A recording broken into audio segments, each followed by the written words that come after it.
السلام علیکم ورحمۃ اللہ وبرکاتہ۔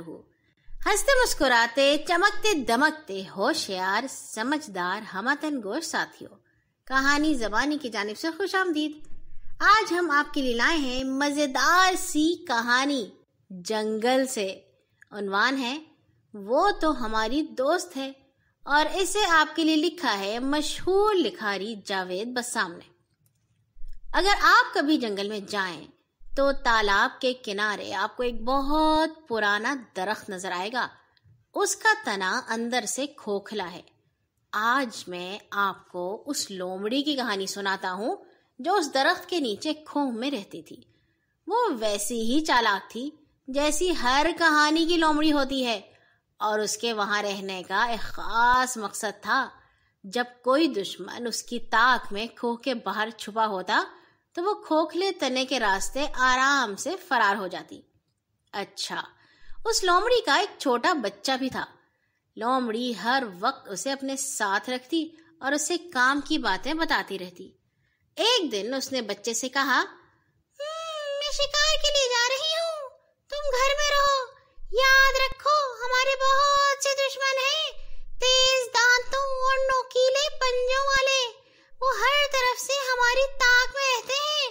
وہ زمین پر بھی چلتے ہیں اور ہوا میں بھی اڑتے ہیں اور پانی میں بھی رہتے ہیں۔ کبھی وہ آسانی سے نظر آ جاتے ہیں، کبھی وہ چھپے ہوئے ہوتے ہیں، اور جو ہی ہم غافل ہوتے ہیں وہ ہمیں مارنے کی کوشش کرتے ہیں۔ ماں، وہ ہمیں نظر کیوں نہیں آتے؟ بچے نے پوچھا۔ تاکہ ہم ہوشیار نہ ہو جائیں۔ وہ چھپ کر آتے ہیں، لیکن اگر ہم آنکھیں کھلی رکھیں تو انہیں محسوس کر لیتے ہیں۔ بس اب میں جاتی ہوں، اپنا خیال رکھنا۔ یہ کہہ کر لومڑی کھوہ سے باہر نکل گئی۔ لومڑی کا بچہ ایک کونے میں جا کر لیٹ گیا اور اپنے بالوں والی دم گول کر کے منہ پر رکھ لی۔ اسے اپنی دم بہت پسند تھی، وہ اس پر فخر کرتا تھا۔ اسے لیٹے کچھ دیر ہی ہوئی تھی کہ اچانک ایک عجیب آواز سنائی دی۔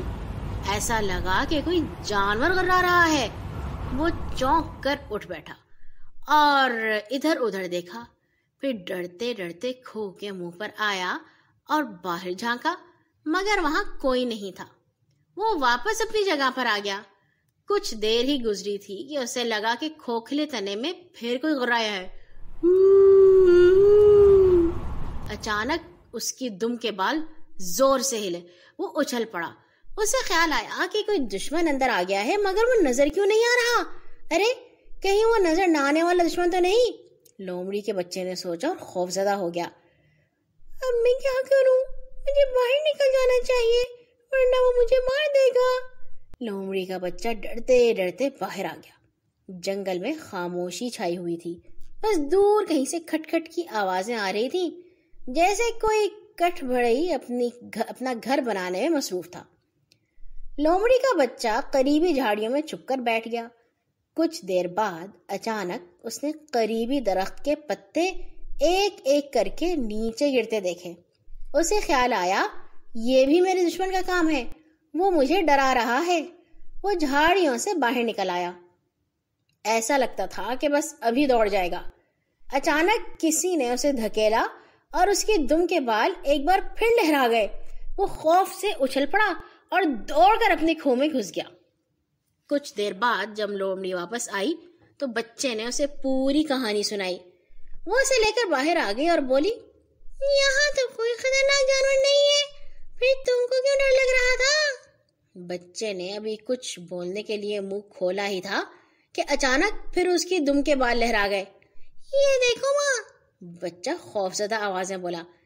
لومڑی ہنس پڑی اور بولی، تم بہت بے وقوف ہو، یہ تو تیز ہوا ہے جو تمہاری دم اڑا رہی ہے۔ اچھا، ہوا بھی ہماری دشمن ہوتی ہے؟ بچہ ابھی تک خوف میں تھا۔ نہیں، ہوا تو دوست ہے، ہماری مدد کرتی ہے۔ مگر ماں، میں نے خوفناک آواز بھی سنی تھی۔ ہاں، جب ہوا کھوکھلے تنے سے گزرتی ہے تو ایسی آواز آتی ہے۔ آج تیز ہوا چل رہی ہے، درخت کے پتے بھی اس سے گرے ہوں گے کیونکہ خزاں آنے والی ہے۔ ماں، ہوا کیا ہوتی ہے؟ وہ ہمیں نظر کیوں نہیں آتی؟ بچے نے پوچھا۔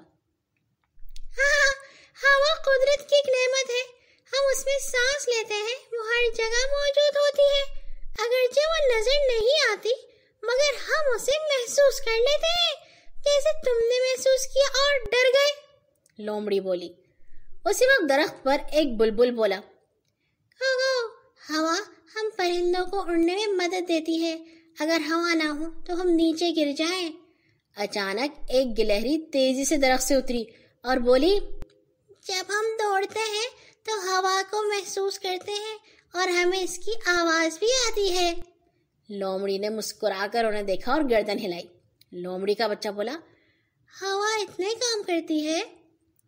ہاں، آج جو میں شکار لائی ہوں وہ بھی ہوا کی وجہ سے ملا ہے۔ میں بہت دیر تک شکار کی تلاش میں گھومتی رہی مگر کوئی شکار نہیں مل رہا تھا۔ پھر مجھے ایک جگہ خرگوش کے دوڑنے کی آواز آئی، وہ ہوا کی وجہ سے میرے کانوں تک پہنچی تھی۔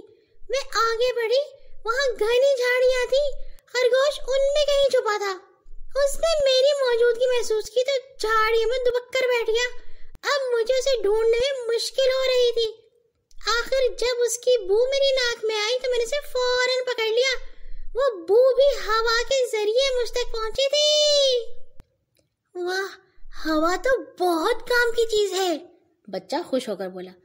ہاں، چلو اب کھانا کھا لیں، بہت بھوک لگ رہی ہے، لومڑی بولی۔ دونوں خوشی خوشی کنویں میں چلے گئے اور اس کے ساتھ ہی خوشی خوشی ہماری کہانی ہو گئی ہے ختم۔ کیسی لگی بتائیے گا اس نمبر پر 0309744445۔ کل آئیں گے انشاءاللہ ایک اور نئی کہانی کے ساتھ۔ نمازیں ضرور پڑھا کیجیے، اسی طرح تو اللہ تعالیٰ کے دوست بن سکتے ہیں۔ اللہ حافظ۔